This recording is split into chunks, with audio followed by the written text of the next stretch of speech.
Hi, today I'm for the new REALME Narzo 50 Pro and I'll show you how to connect to Wi-Fi on this device.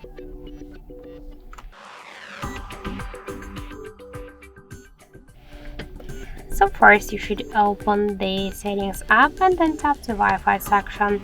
Just to activate Wi-Fi switcher, we should tap once on the switcher, and after that we can select one from these available networks.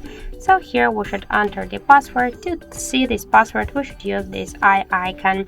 So after that we should tap to the right upper corner to connect, and we can see that our device successfully connected to this network.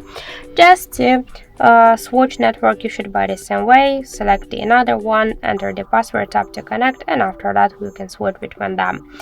To turn off the Wi-Fi we should also use the switcher. Just to turn it off, click on the switcher once again. And also we got one more way how we can do that. Just first open the control panel. Here you'll see Wi-Fi icon. Tap once on this icon to activate it or to turn it off. And to launch Wi-Fi settings, you should click here to more, or also just hold it for a while and tap it to more. So that's it. Thank you for watching, and if you find this video helpful, don't forget to leave a like, comment and to subscribe our channel.